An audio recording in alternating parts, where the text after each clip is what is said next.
Secretary John Vic, sa hanay ng DILG at mga attached agencies nito, mula nang kayo ay nanungkulan, gaano ninyo pinagtuunan ng pansin ang paglilinis sa loob ng mga ahensya at paano nyo ito pinaiigting? Well, nauna na nung bagong ubo pa lang ako, inuna namin yung mga nagbubodega na police ng drugs. Yung operation na yon, yung Operation Mayo, 50 ang pulis na pinakulong namin dahil kasama sila lahat ng holdover yan from 2016 to 2022. May nagkaroon ng institutional practice na kung makakahuli ng 100 kilos, ibobodega nila 90, isasabit 10. Para magkaroon sila ng accomplishment, kukuha ng sino man dyan nasa kanto, babarilin, maglalagay ng drugs, kukuha ng reward. Ayan ang naging sistema at kultura noong panahon na yon. Noong panahon ni Presidente Marcos, sabi niya, tigil na yan. Ang nangyari niyan, hinuli muna namin yung bodega. Wala nang reward system. So going from a consumption-based strategy in curtailing drugs, naging supply side ang kinuha namin. Just to give you an example, since the President, the national consumption, estimated consumption of methamphetamine in the Philippines is 16 tons a year. In the last 8 months, ang interdiction efforts ng PDEA, PNP, NBI, lahat ng ahensya natin, ay umabot na ng 6 tons. Correspondingly, umakyat ang presyo ng methamphetamine by 35%. It's now 6,800 pesos per gram street market value. Ano ibig sabihin yan? Nag-curtail na ang supply. Ang demand, kung lumilit na rin, pero kaya tumaas ang presyo ng gusto. That is our aim. You don't only go for the consumption side, yung mga nahuli, but you go after the supply side.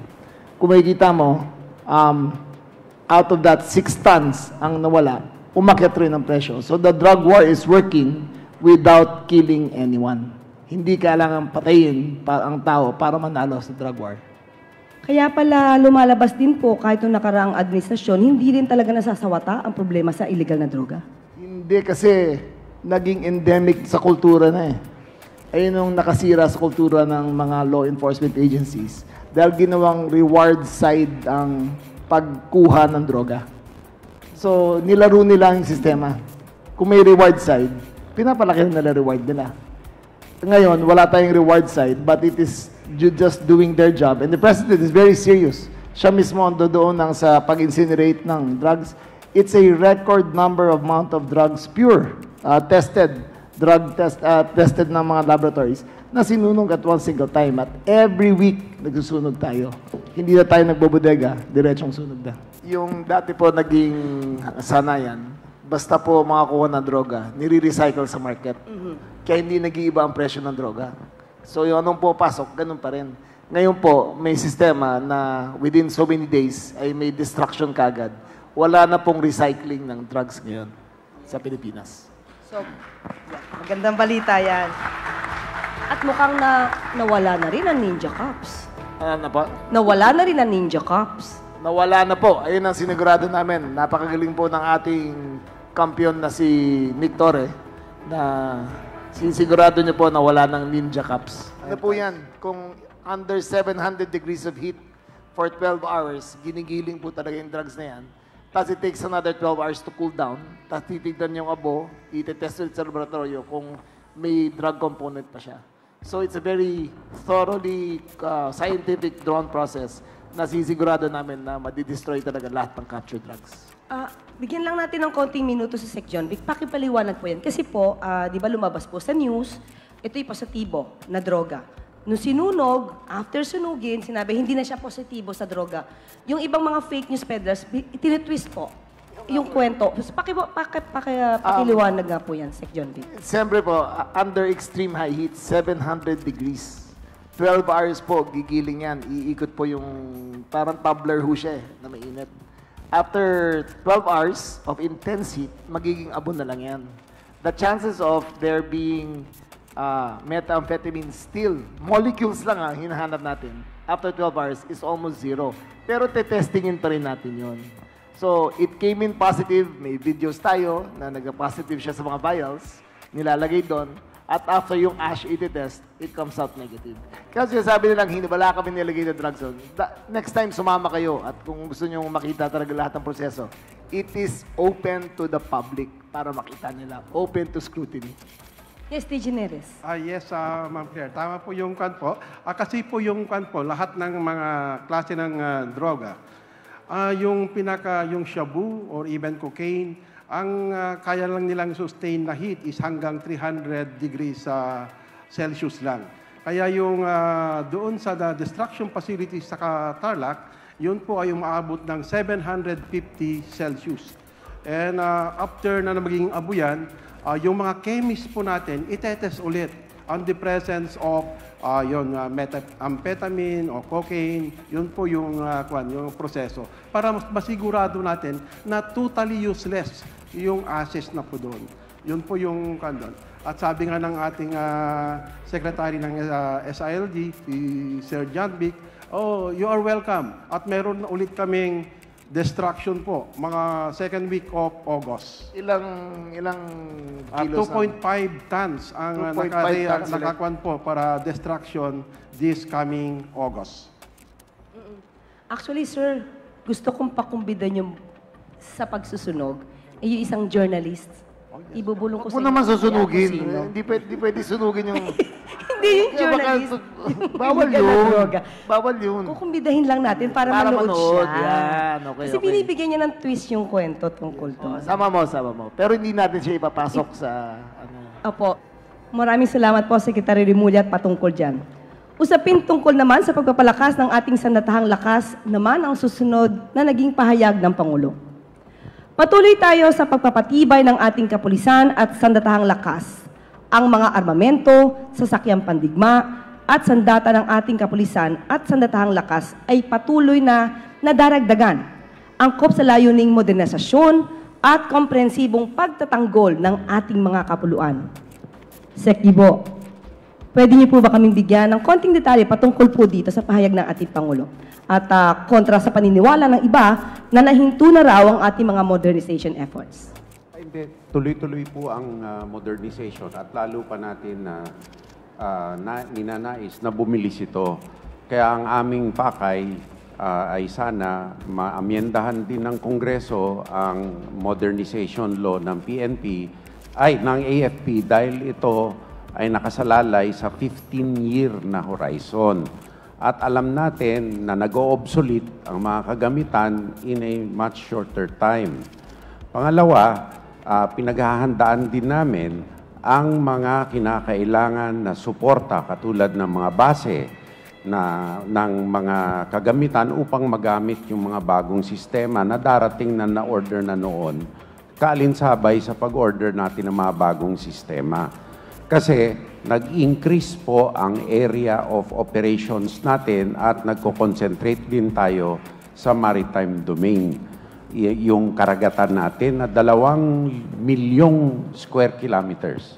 Sa katunayan, dun sa 6 na tonelada na nahuli, na katulong natin ang partner agencies, ang 1 tonelada doon, Philippine Navy ang nakahuli at tinurn over kaagad po sa ating mga partner agencies. Kaya ganun ka-importante na lumawak ang scope natin. So, ang pakay ng ating Pangulo, hindi lamang magbago or continuous na pagbabago, hindi pwede tayo bumili at hindi na magbabago yon.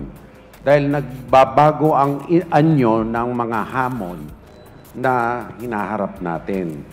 At tayo ay kailangan humabol sa ating mga nakikitang mga hamon. Kaya tuloy-tuloy po ito. At ito ay isang poste ng independent foreign policy.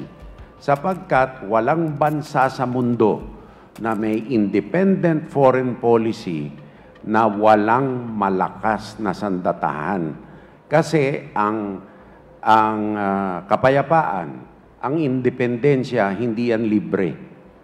Pinaglalabanan yan or pinaghahandaan upang walang tangkang guluhin ito.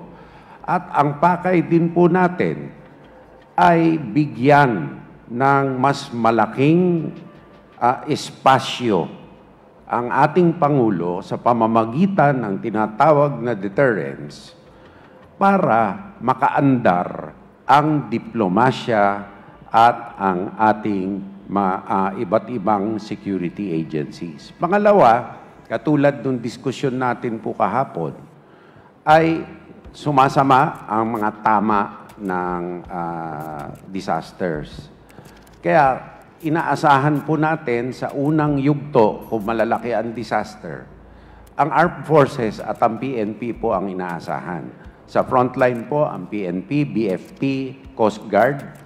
Pero ang heavy lifting, yung magdadala ng maraming bagay, lalo na sa mga liblib na lugar, ang Armed Forces.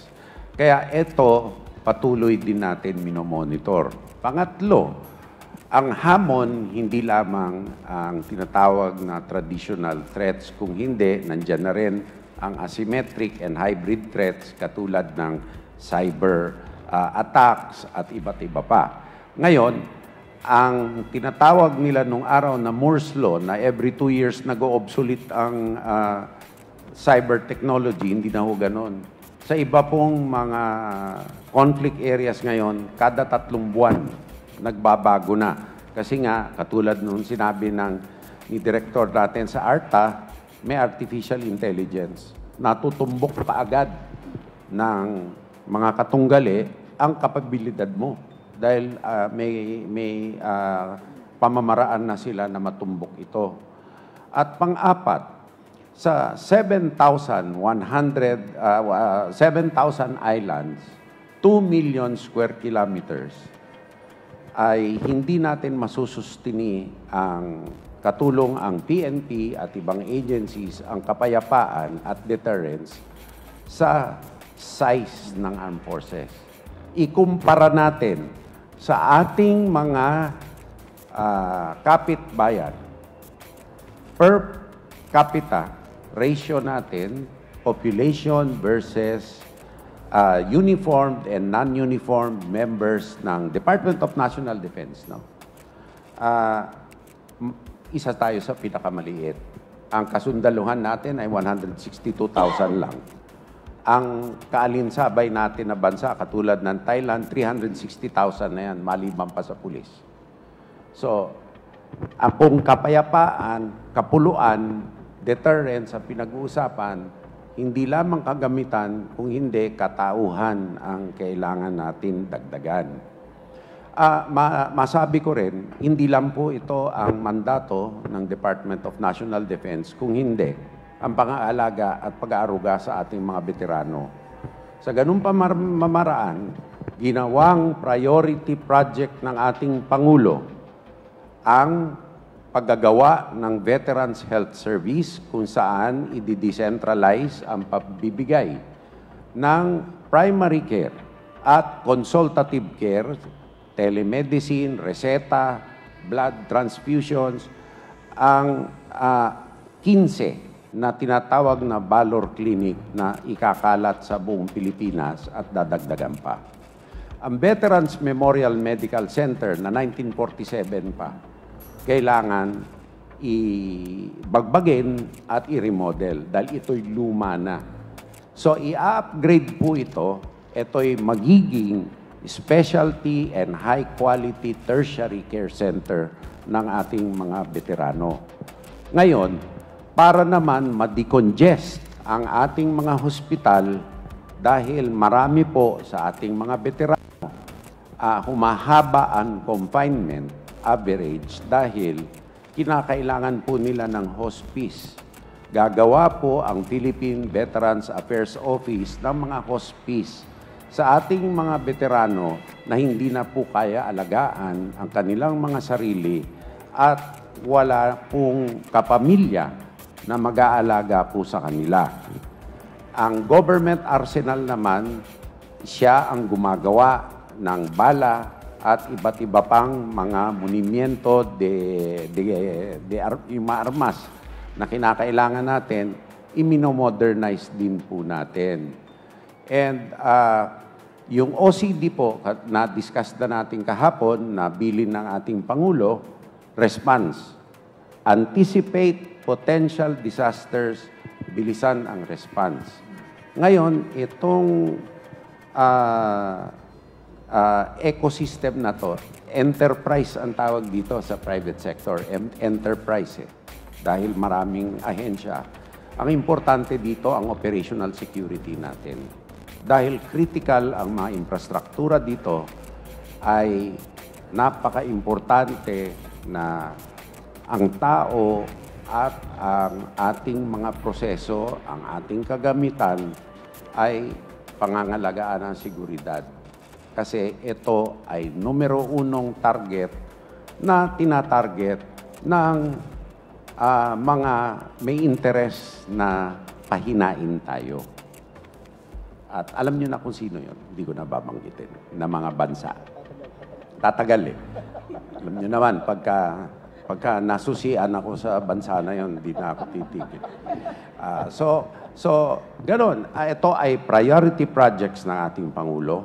Ang target date ng completion natin sa mga priority projects ay 2028.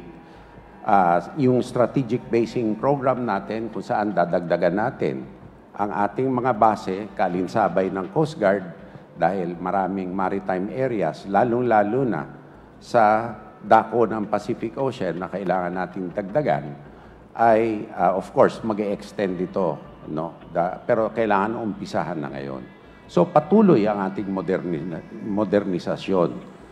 Ang isa pang importante, dahil walang bansa sa mundo, nakikita natin, nakakayanin whether natural or man-made calamity.